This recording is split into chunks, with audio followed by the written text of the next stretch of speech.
Well, hello everybody. Uh, it's been kind of an interesting few days, and uh, I may be, excuse me, I may be clearing my throat a lot. There seems to be something going around, and it causes congestion and a hoarse voice, and a lot of people have it. Tennessee Lights, hello, welcome to the stream. Well, Houdini just came in.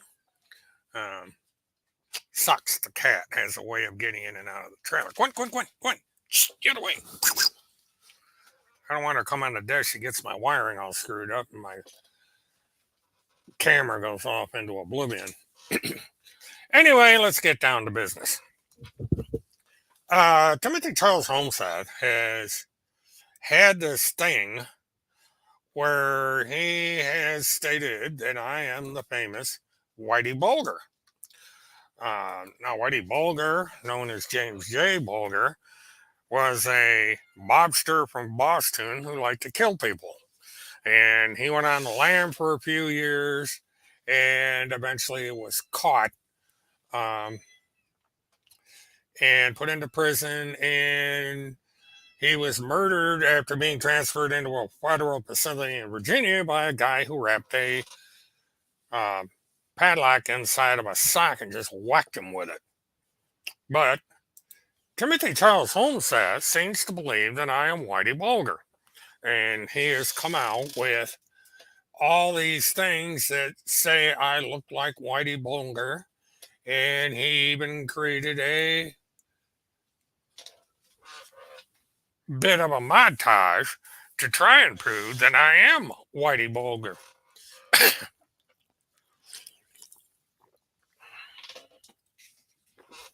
Well, on the day of the Oscars, I happened to be talking to a friend of mine, and they made the suggestion that I could take advantage of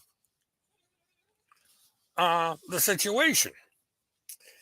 And that would be do a couple of things. First of all, find a literary agent, or not find an agent. And the second thing I could do was join the Screen Actors Guild and AFTRA. And the Screen Actors Guild and AFTRA represent actors, whether they have speaking parts or whether or not they have what they call walk-in parts. And there's also a third union that I could join, which is local, which is Actors Equity. And the reason I bring this up is because Hollywood is always looking for people that are lookalikes, that look like famous people or resemble a character that might come up in a movie. And since Tim Holmseth thinks I look so much like Whitey Bulger, then why not uh, get an agent and have that agent circulate images, what they call glamour shots, to various directors and producers throughout the industry who might be making a film about Whitey Bulger or about uh, mobsters or crime videos such as America's Most Wanted. Now, an interesting thing about America's Most Wanted is they used the Whitey Bulger lookalike on that show.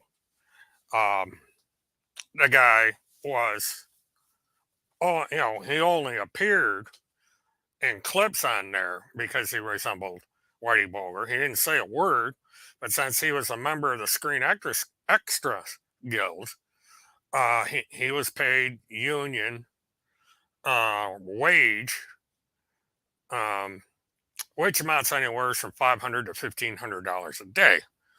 Um, because generally in these things, there's more than one take. There's a script that the extras have to read, and they have to follow directions from the director. And it takes a full day to make one of these things, even if you're only going to appear in an image for 30 seconds. Now, I once um, auditioned for a part here in Orlando. It was an actor's equity, and what would it entail was they would be dressed up in a military uniform, and I would be part of a bunch of soldiers standing around on the tarmac at the Orlando airport. Um, this is a Wesley Snipes movie that was filmed here some years ago. They took pictures of me in a full uniform, and they even printed a little patch that went on the uniform where I had my last name on it, and um, I was put into a file. Unfortunately, they had so many people show up; they had all their soldiers, as it were, so I missed out on that opportunity. But Orlando's a hotbed of movies making down here, and you never know. I might wind up in a movie for 30, 10, 20, 30 seconds.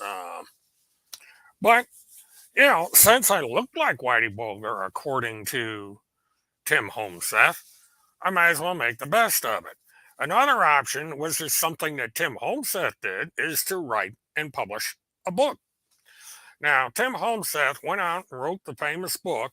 I don't know if it's within reach. Bear with me.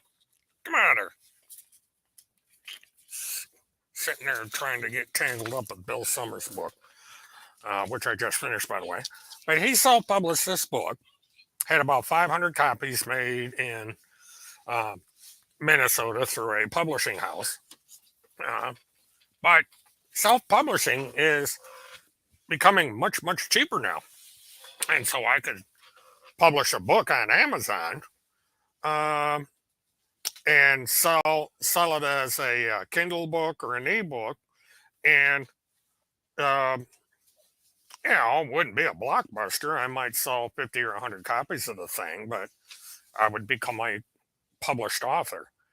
Yeah, that's correct, Larry. I could do an ebook. So there is that.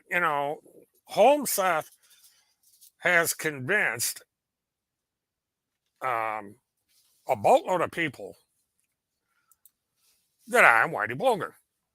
And not just look like Whitey Bulger, but I am Whitey Bulger, according to Tim Homeseth.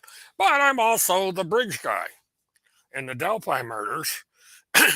And he is also asking Kentucky investigators to investigate me in regards to the murder of two elderly people in Kentucky. So he is making me really, really famous. So I just might, since I got nothing else better to do, write a book about all this. I had a working title for something I considered doing a few years ago called The Anatomy of an Internet Smear, and that would probably be a viable title here. Um, Now, Tim Homeseth published um, something interesting on his uh, BitChute page. And this has to do with um,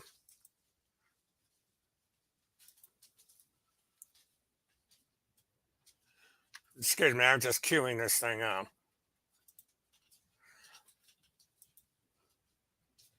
This here was a video that Timmy made, and he states that it was a deleted video, and this is where I talked about bones. Now, he's made a big deal about this. This is a video that I put up on live um, in October of 2020. This came after Tim Homeseth was um, found to be publishing or photographed in front of a yacht down in um, Alabama. And so here is that. But then, when Timothy Charles Holmes showed up in a picture in front of a yacht dealer, things began to click. And the kind of beating around the bush from the FBI kind of makes sense. Because all Tim Holmes has, or all these people had to do, is they buy themselves a boat, probably a 30-footer, 35-footer boat, like the one in the background. That one in the background is a perfect size. And they don't have to go across the Atlantic Ocean. They don't have to go to England. They don't even have to go to the Bahamas, which is not that far, or over to Jamaica or Puerto Rico. I got screwing around on here and messed up the image, so I'm gonna try reloading the page. But then, when Timothy Charles Holmes showed up in a picture in front of a yacht dealer, things began to click. And the kind of beating around the bush from the FBI kind of makes sense. Because all Tim Holmes has, or all these people had to do, is they buy themselves a boat, probably a 30-footer, 35-footer boat, like the one in the background. That one in the background is a perfect size. And they don't have to go across the Atlantic Ocean. They don't have to go to England. They don't even have to go to the Bahamas, which is not that far, or over to Jamaica or Puerto Rico or any of these other places. All they have to do, all they have to do is get into international water. Now, the coastline of Florida, the border of the United States off the state of Florida is 12 miles. They just doubled it. It used to be 6.5 miles. Now it's 12 miles.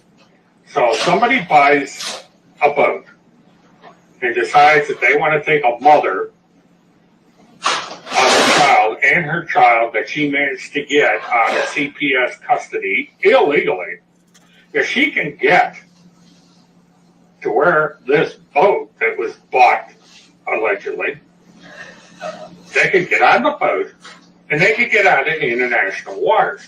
And when they get into international waters, they could then transfer to a freighter, a merchant marine freighter with a foreign flag. Something interesting. I would recommend people watch a movie called The Clear and Present Danger. The opening of that movie is that there's this luxury yacht out in international waters, and the captain of the boat goes, heave to, prepare to be boarded, because if you're a U.S. flag ship or boat in any waters, be they international or domestic waters, the U.S. Coast Guard can and will search your boat. It's the law. This is the maritime law that Kurt Pendergrass squawks about.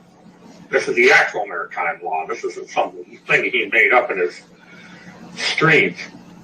But you get that boat out into international waters, and you can get whoever is on your boat onto the freighter.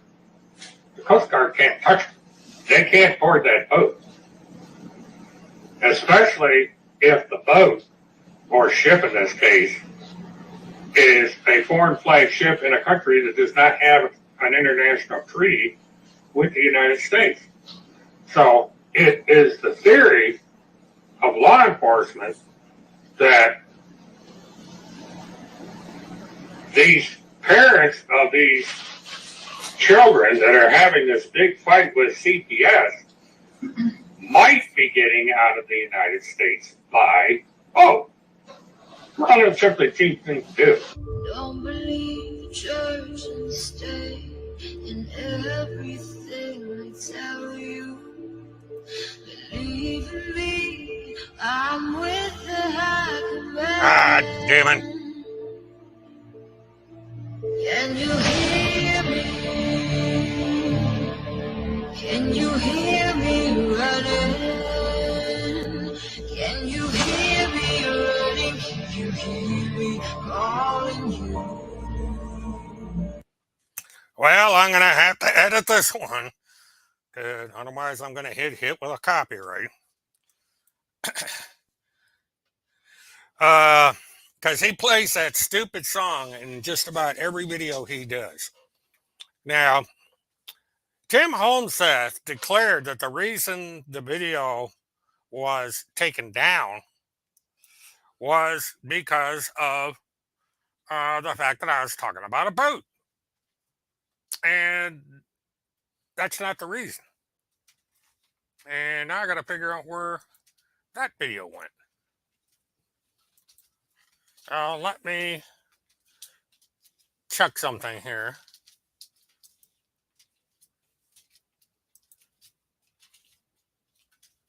Well, that's not what I wanted. Because in October, let me do it this way. Just bear with me, folks. I'm going to try and figure this out. All right, let me open a new window. It's the best way to do it.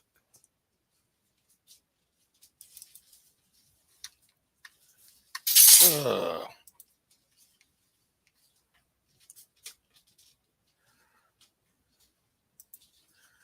Okay, I got your message there. So, well, I like the song. That's what's so funny about it. But BitChute does not enforce copyright, and so the artist would not be able to get it taken down.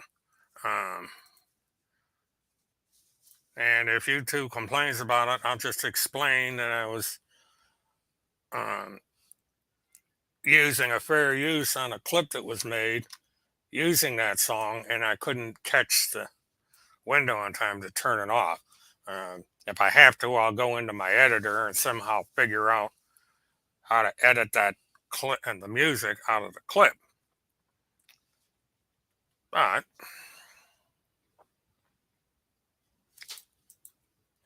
going to try this a different way, because I had this video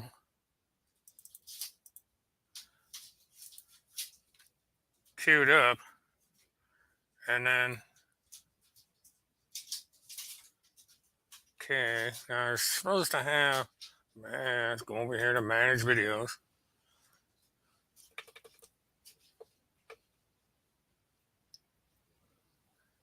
If I gotta go through all these, I'm not going to be a happy camper.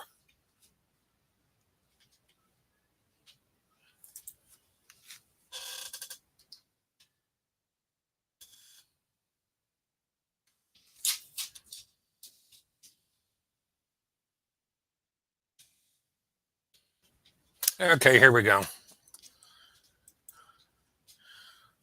Okay, I'm going to try and see if I can get this in the room.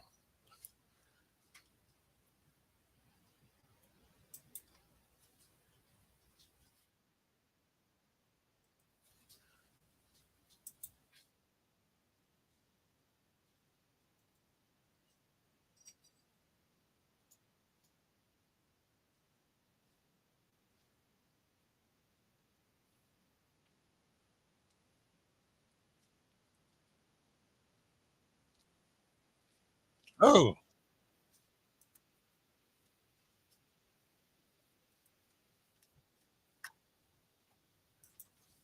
oh, all right. Let's try that again. For some reason, I got multiple copies of the same thing. And I just love it when technology kicks you in the butt. And that's what happened here. Okay, we go into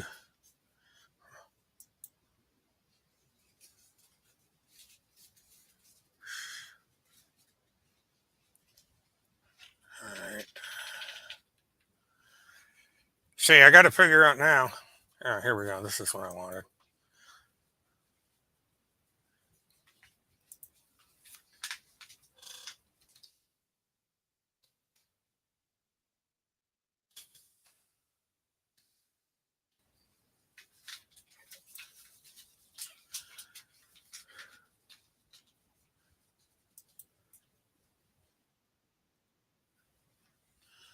Okay.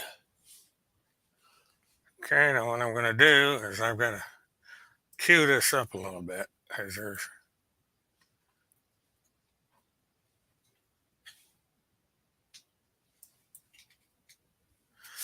I don't know how many of you were around in um, 2020 that would remember this video. But um, when the video was deleted, um, the very next day, I came into this channel and I explained to everybody why this was deleted. And it was not because I was discussing trafficking or anything like that. Timmy likes to lie. The problem is I've always got a backup to explain it. And so I published this 2 days later, explaining what the deal was regarding the deletion of that particular video. And action. Court Witness 1. And today I'm going to talk about the banned video. Now, as some of you may know who tuned in to my Tuesday Murtathon, about the first 53 minutes of the Murtathon was taken down by YouTube. They struck it with a violation. I immediately started back up again with a part 2. And I filed an appeal with YouTube, which was denied. And so I said, oh, well, it's up to YouTube. They don't want my video up. It's not up. Life goes on. The very next day, I get notified that someone had put up on their account why the video was taken down. It had to do with a boat. It had to do with, according to the post, that I was giving instructions of how to traffic children out of the United States through international waters. And that wasn't entirely true. Of course, there's an entirely different reason that the video was taken down. Video was taken down because the very individual that wrote that tweet filed a complaint with YouTube. Said I was bullying somebody. And so, how was I bullying this person? Apparently, I was bullying the person with the truth. See, the main reason for the Tuesday Murtathon had very little to do with a boat. That was just the second part of a 2-part live stream. First part had to do with an email that I had gotten where the person detailed how she had first been a big fan of a certain individual from Minnesota up in the Northwest and commented on it on their Facebook page.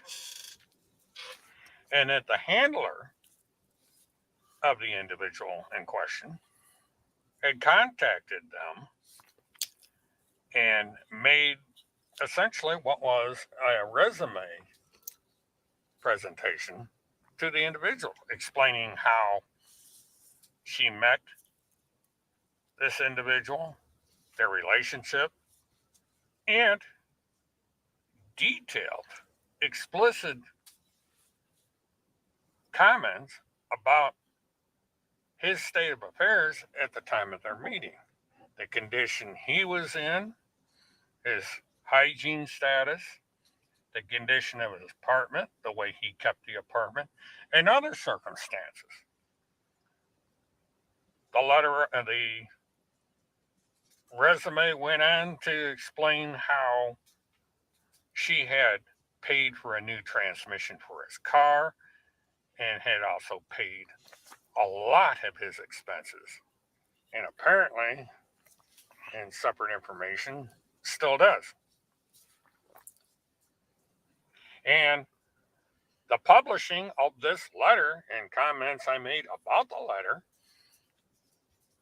YouTube construed as bullying,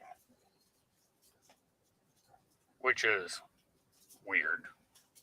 But YouTube is YouTube. So that is the truth of why the video was taken down. It had nothing to do with the boat. Because if YouTube was going to take down the part about the boat, they would have done it about 20 minutes into the video, because that's where I talked about the boat. I talked about the boat for about 10, 15 minutes in the middle of the video. And I was going on talking about something else rather benign when YouTube took down the video, which would explain why it took so long to take it down. Because if the person had tuned in to the YouTube channel, which she did because she came in and made her usual snide remarks in my channel before I kicked her out, or she contacted YouTube and said, hey, this guy's being mean to my whatever he is. And YouTube looked at it and said, yep, it's bullying. We're going to take it down. It would have taken the 53 minutes to take it down. That's the logical. They're just not going to say, okay, he's talking about a boat, and in 5 minutes we're going to take the thing about the boat down. That's denial of my First Amendment rights, first of all. The whole thing was, but it's not worth fighting. I'm just going to take it, I'm going to put the video somewhere else. I preserved the video. I remastered it, and it's going to go somewhere else so people can see exactly what it is that caused all the fuss.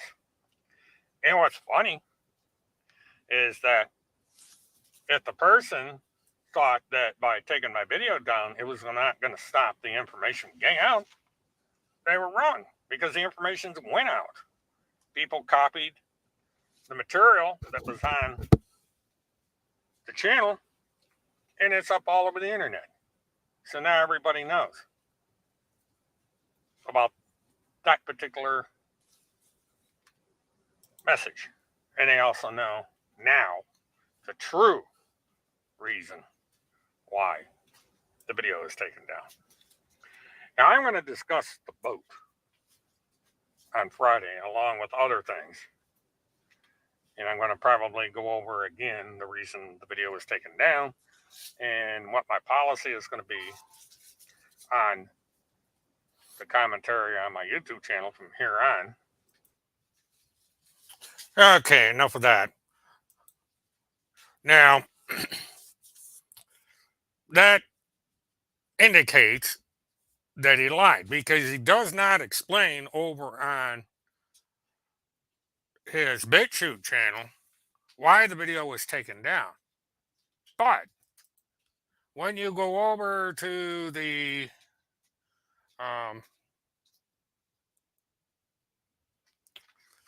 his other channel, the explanation is given that the video was taken down because I was accusing Tim Holmseth of taking children out of the country, and I did not say that. First of all, if he had played the full video, he would have noted that in the video I had said that it was a hypothetical. And what a hypothetical means is you are not making an accusation, you're doing a what if, because there are a lot of strange circumstances. Now, Cynthia Absug was on her cross country trip around the time that Tim Holmseth was in Mobile, just west of Mobile, Alabama, at this marina. Now, October 27th, that's a very important date to remember, as I made this video the very day that Tim Holmseth published that picture on his page, and he uses it to this day. That marina is located within sight of Interstate 10, which goes all the way from Jacksonville, Florida, and across the United States and into the state of Arkansas. Cynthia Absug was on her way to Arkansas the day that video was made. She stayed in Arkansas, left Arkansas, went up into the state of Montana, and was arrested a month later.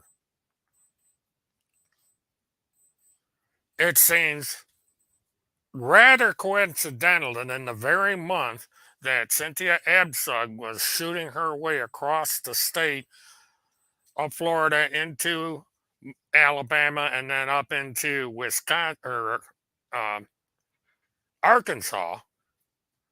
And here's Tim Holmseth down in this marina in Alabama within sight of Interstate 10, taking a selfie in front of a yacht that was for sale. In that, it is said that Tim Holmseth, after he took the picture, went into the dealership, asked for information on the boat that was for sale and what qualifications are necessary to captain the sailboat. And a week after Tim Holmseth left the marina, the boat was sold to an anonymous buyer in Arkansas. Hell of a lot of coincidenting going on here. You know, you have Tim Holmseth in Mobile, Alabama, taking a picture of a boat, going in and getting information on the boat. Cynthia Absug is crossing at that very month, maybe even the very day, on her way to Arkansas. Tim asked for information on the boat and what the qualifications are for captaining the boat. And then a week later, the boat gets bought by someone in the state of Arkansas. An anonymous buyer is bought through another broker. And to top it all up, now remember, Tim Holmseth currently uses a picture of a boat on his live stream. He's also published pictures of him in front of yet another boat for sale. And this was up in the Carolinas. And surprise, surprise, that boat was sold a few days later to an anonymous buyer in the state of Arkansas. So, another set of interesting coincidences here, where Tim Holmseth gets taken pictures in front of a boat, and that boat gets sold to someone in Arkansas. Same state, different locations, different yachts, with Tim Holmseth right in the middle of the whole thing.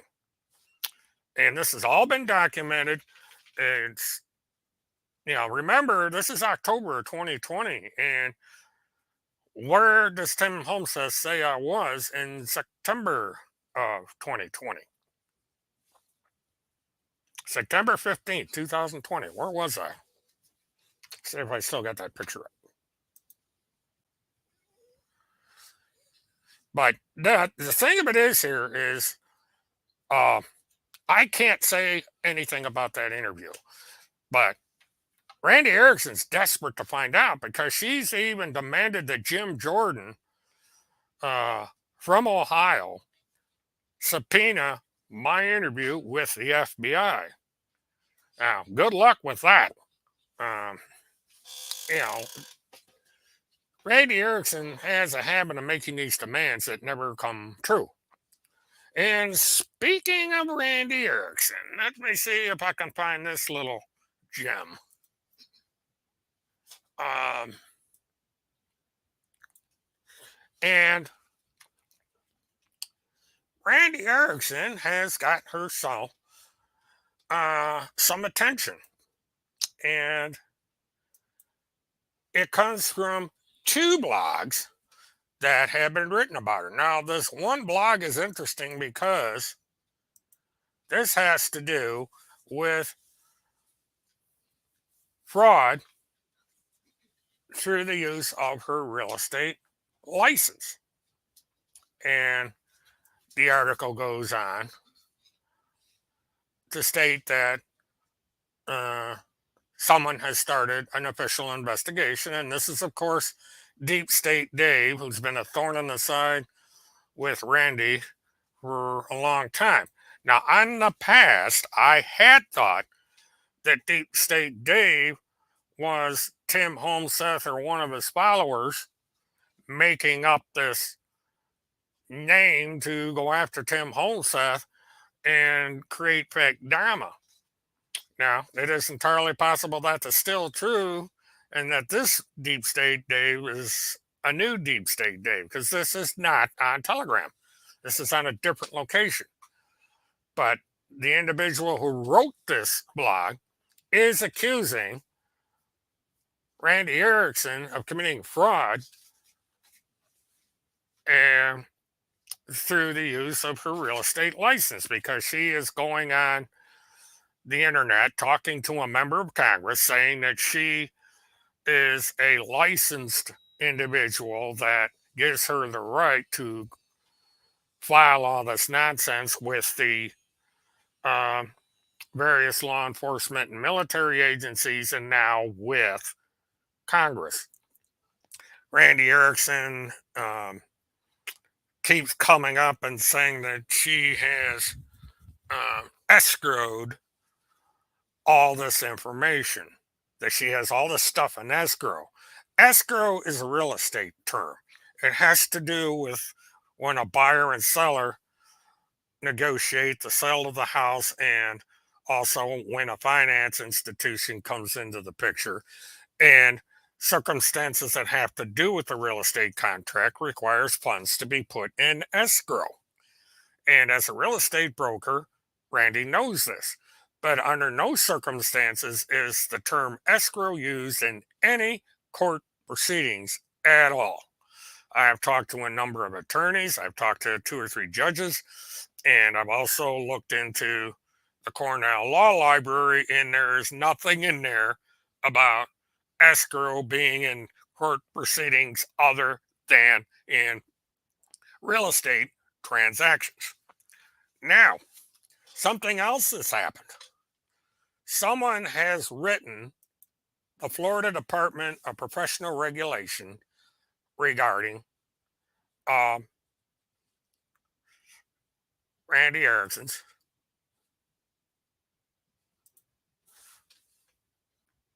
conduct in the use of her license. They have complained to the Florida, they've actually complained to the Attorney General of the state of Florida. There's also been a number of complaints, I understand, to the Department of Professional Regulation in Tallahassee. Because if it is determined that Randy Erickson is using her real estate license in the state of Florida in a fraudulent manner, or if she has not kept her contact information up to date, they will pull her license and she will not be able to conduct any real estate transactions in the state of Florida. So she is putting her real estate license on the line with this conspiracy nonsense. And I am keeping track of everything that's going on. I will publish any complaints as they get into the Department of Professional Regulation, as this is public information. And so this information will be out there.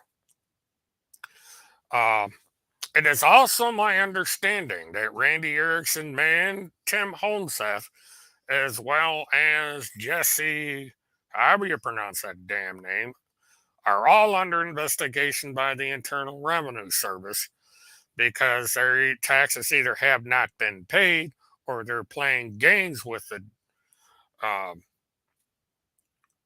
Internal Revenue Service. And the IRS is going to probably audit the books of these individuals to find out if they're engaging in money laundering.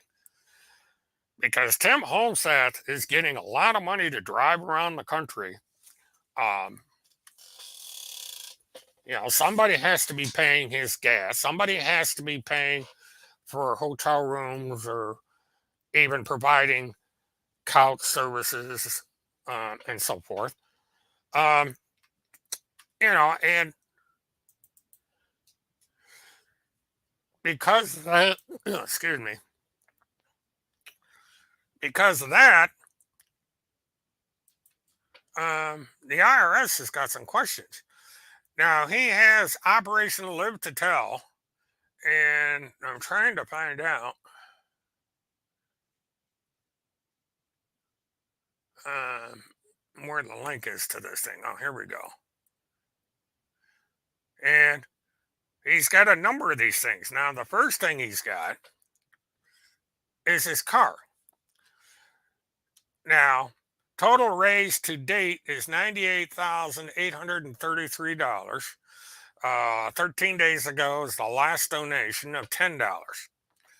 Now, this strikes me as rather funny because he just did a selfie.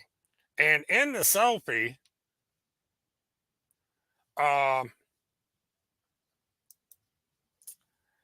he's in the state of Iowa, falsely accusing that company out there of voter fraud. And he's getting his news from these wacky areas over in Q land or wherever else he's stealing this content from. But he's getting this stuff, and um,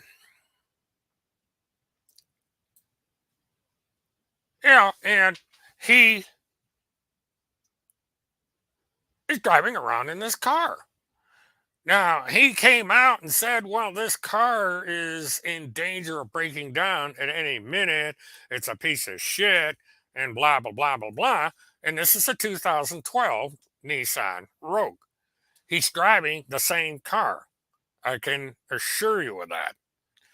So, this car that is supposed to be a rambling wreck is getting him around. He's able to go to the state of Iowa, drive around on this company's driveway, and leave and go wherever it is he's going. This guy is putting 6,000 miles a month on this car, and it's purring like a kitten. There's nothing wrong with this damn car, yet he's trying to get $40,000 for a new car. And then he comes up with Operation Live to Tell, and this is where he's really making his money. To date, he's got $14,375.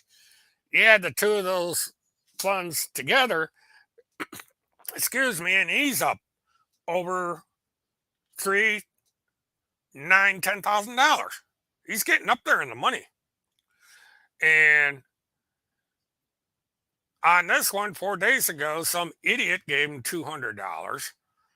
21 days ago, some idiot gave him $25, and someone who came in using Timmy's name gave him $50. And this is could actually be wire fraud. So this is being investigated. This was turned into the authorities, and the Give, Send, Go has also been notified that this may be a fraud, but apparently they're not going to do anything about it. Actually, he has. It's not had. He has 5 because he's got another. He's got the one where he needed expense money to send materials to Trump. And there's a 5th one that was just put up a short while ago and he hasn't bothered to update his blog with these charities. Let's see. I want to see.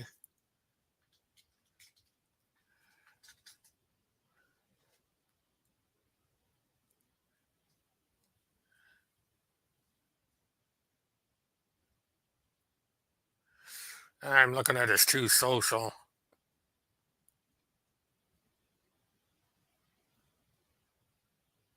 Because he's turned his back on Lynn Wood. He's got some guy that says that Lynn Wood can't get near the ex-president.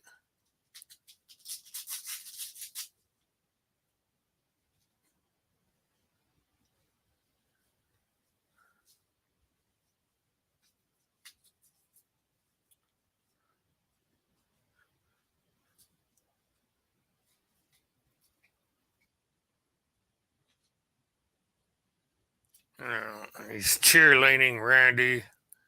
Just the same BS all over again. Oh, now she's a licensed abstractor. She's a notary and truth and taxation judge, which she was not. And I recently posted a rebuttal to that. And she's still publishing that same lie.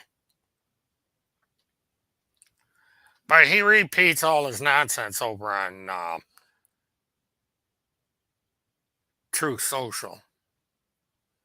So he's got the deleted video over there. He's got this shit hawks are coming over there. That's just a song. He's got, and he did this 8-part witch coven attack thing, which, you would think this guy was a Quaker from the 1600s with all this witch talk. So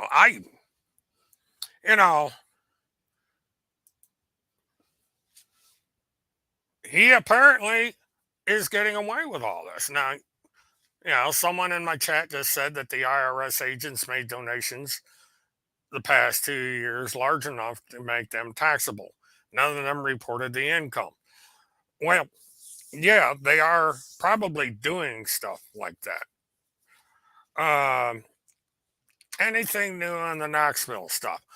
Well, the lawsuit in Central Tennessee has been dismissed. It's been dropped, and the judge rebuked him. And let me check and see if anything else has come up.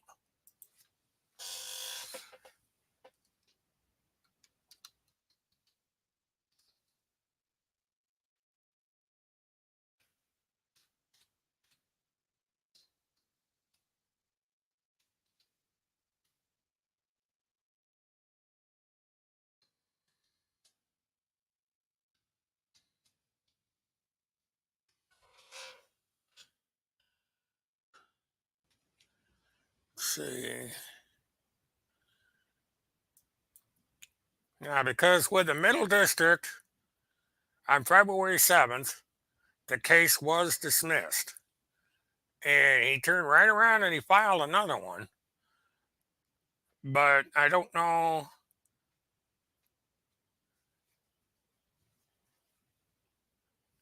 how to where the other one's at.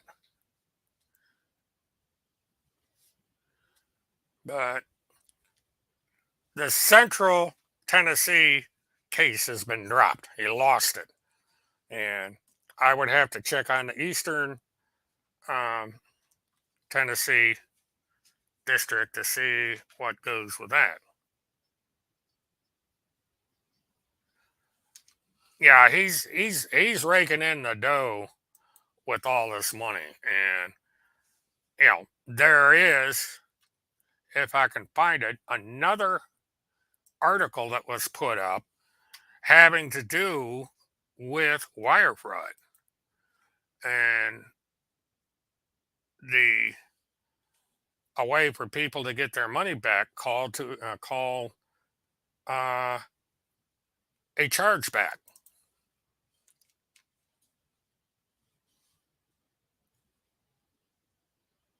And I'm going through my files here, see if I can find that.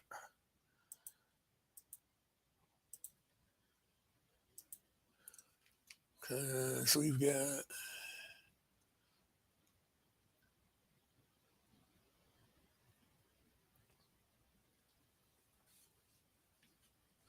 Well, let me find it this way because I.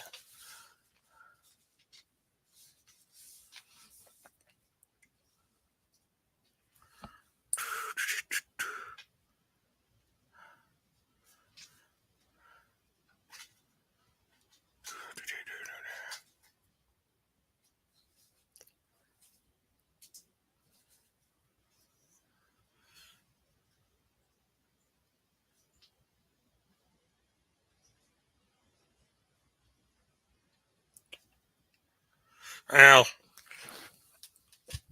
I had that somewhere, but it's an article on how to get your money back. Um,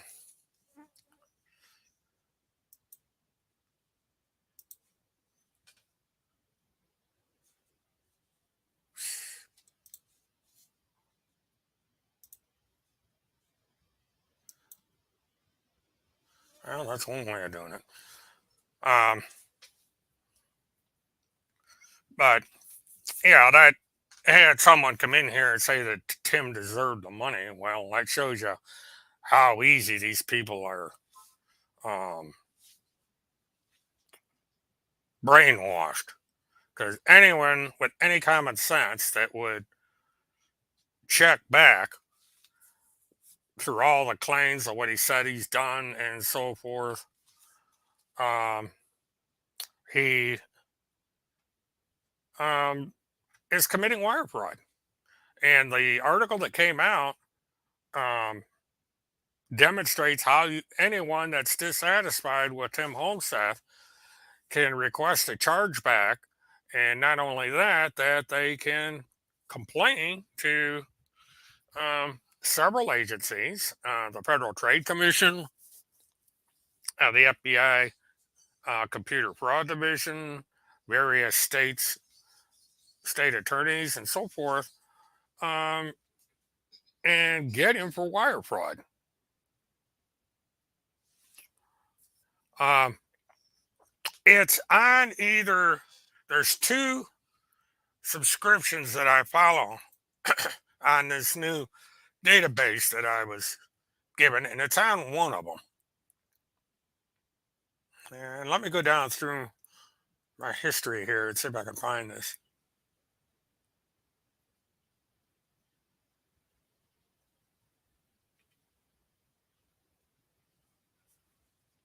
Because it's called the Patriot. Um,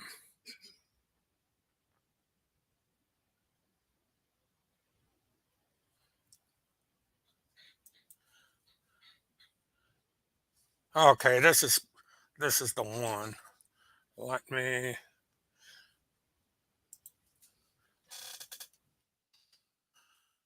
transfer this. I gotta do a little configuration here.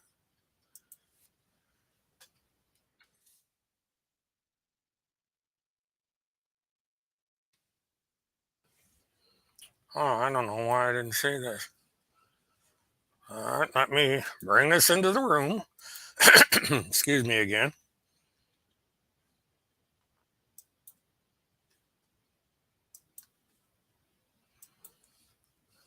And this is about um, the potential charges these individuals might be facing.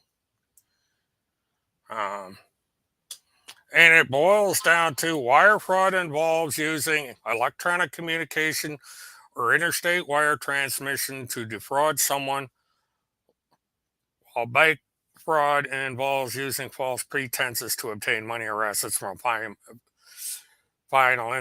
financial institution. Conspiracy to commit wire fraud means two or more people meant to commit the crime together. Now, these individuals are going online and they are stating that they have created a Pentagon pedophile task force in the case of Randy and Timmy and other parties. And Jesse has her own things he's doing.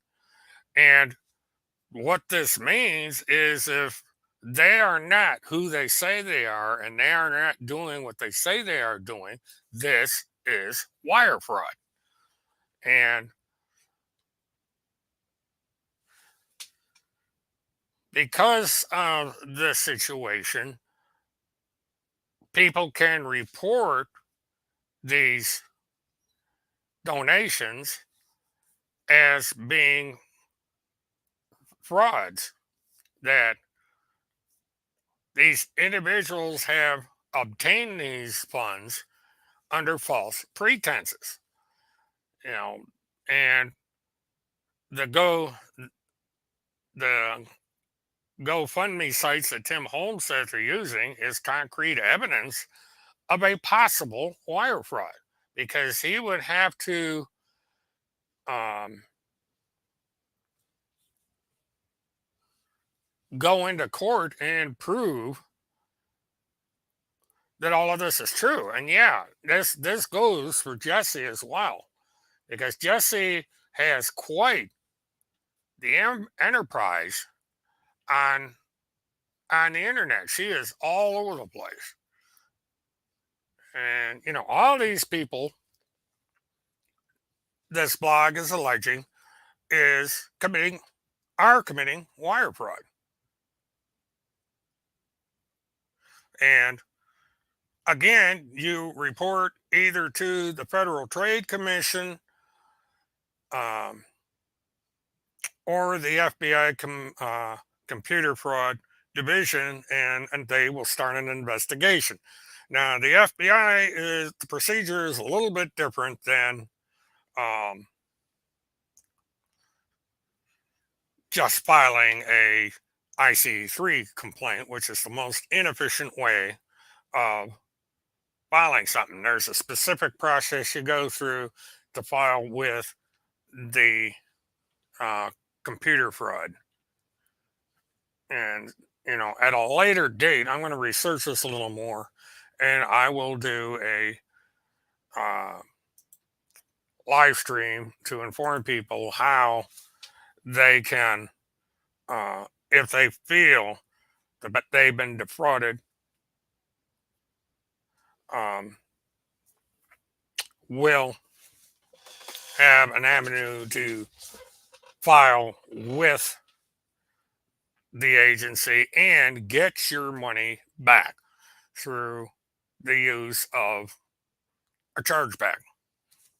And I'm gonna do a quick search, see if I can find that.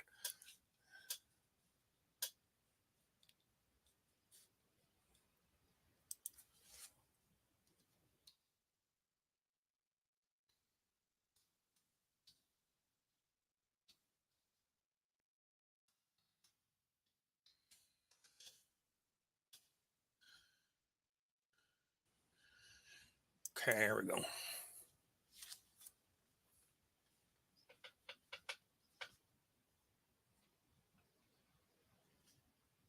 Well, this is not what I was looking for. Let me go through.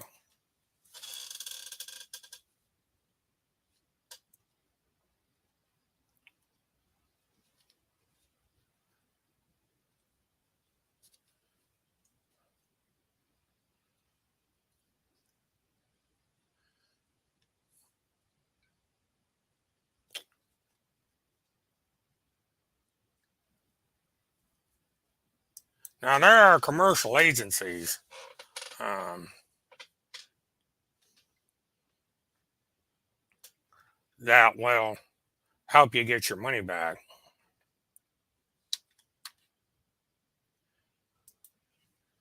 And this here, I'm not endorsing.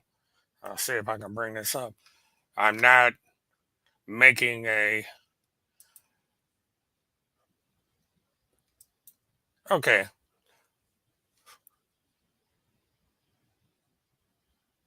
This thing just covered. But this is a service that provides um, a way of getting your money back. There's a flood of these things out there, but there's a way of doing it with the government, and I think this is what I was looking for. This is what I was looking for, and I've got to do a little adjusting here, and then I'll put this in the room.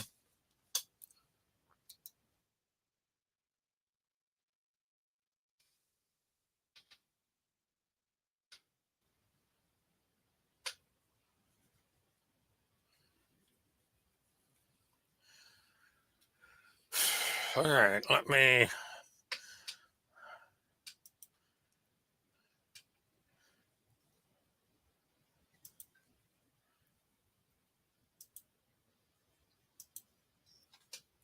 Whoops, not what I wanted. Get out of there.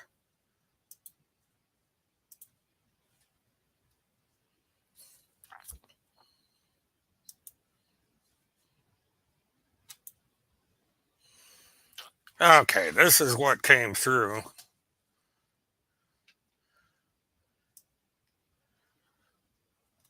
And basically, this is a message to anyone that's been defrauded by Tim Homeseth.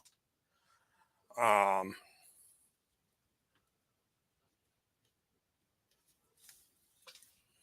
and this um, is a little bit of a guide as to how to do that. And I will figure out a way to put this um, in in my descriptions below so people can go and look this over.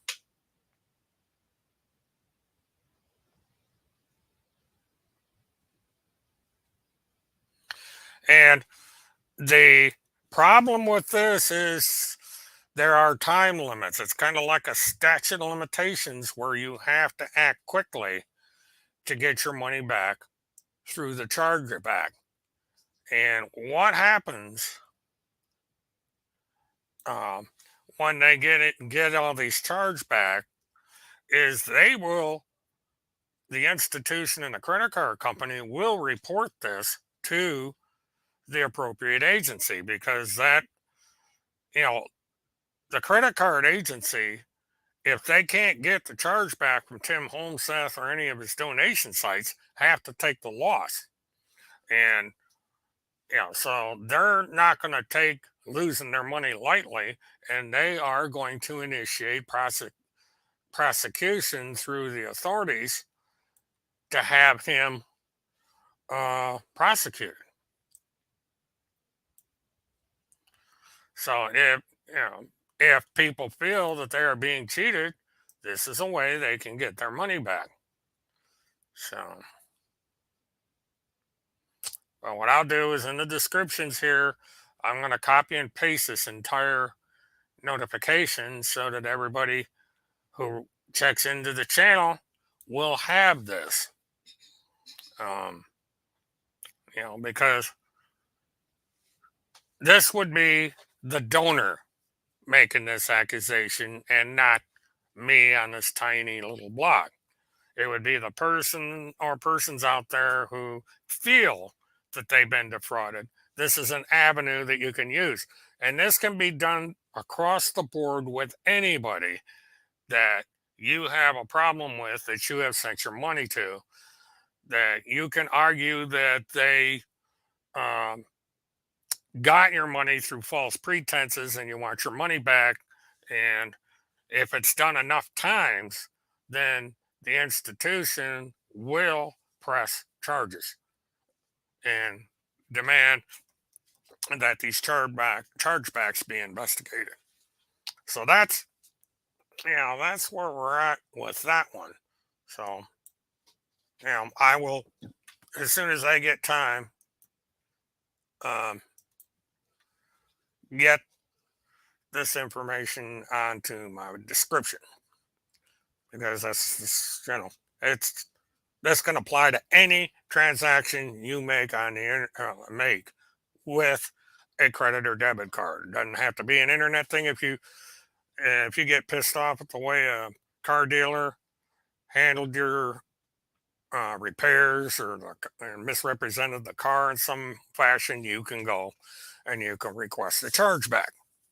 And this is why a lot of times it's recommended that people use credit cards rather than debit cards, because you can go a lot further with a credit card and getting your money back than you can with a debit card. You can still do it, but there's limitations with debit cards when it comes to recovering funds due to this kind of fraud.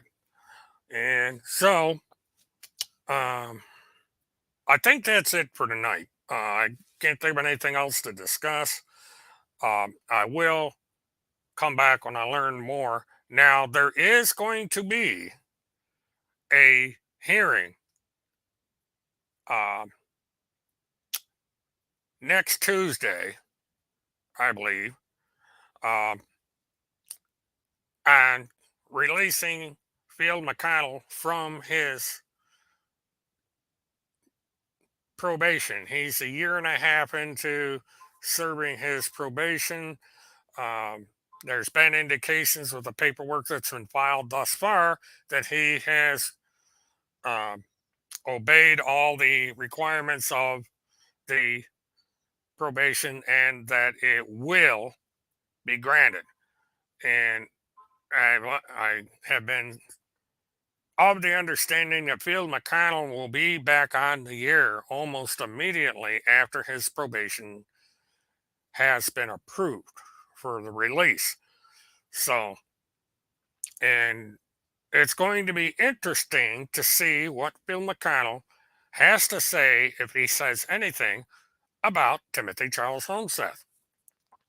Um, but, you know, they've already prepared for it over there. They have come out and said that um, Tim Homeseth, or that Phil McConnell is being controlled by a bunch of witches. So now, excuse me, they're going to claim that um, Phil McConnell may not be of right mind in order to get out of the situation. Now, um, so that'll be coming up. Now, the question is there an update with Neely Blanchard? And the answer is sort of.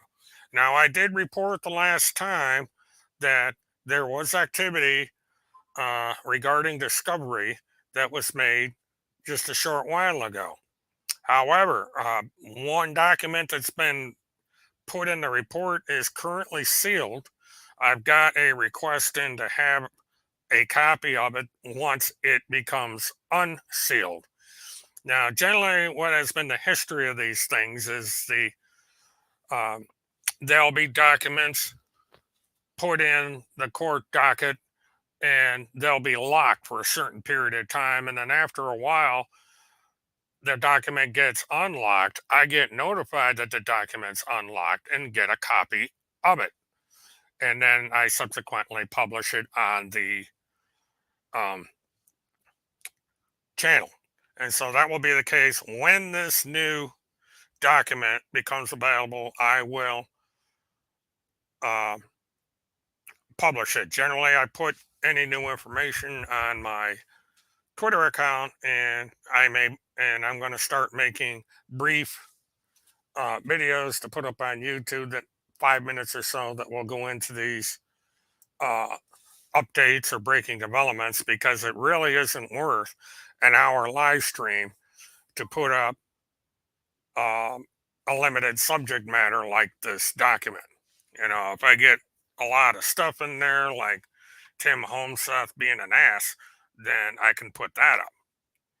But, you know, other than this nonsense he's putting on about Whitey Bulger, um, really isn't much going on. But, you know, I'm not kidding about Whitey Bulger. I am already talked. There's a friend of mine out in Arizona that used to be a literary or a talent agent, and she is going to send me a list of talent agents throughout the country that would take someone under my circumstances as a client. And basically, I would either, I would get what they call walk-in parts, and that is I'd be in there for 30 seconds. I might be somebody standing behind the primary actors, pretending to be in a conversation, or sitting at a bar drinking, or sitting at a table with somebody having a conversation. If you watch any TV program, especially soap operas, it generally, if the primary actors are in a public place, you're going to have a bunch of people milling around in the background.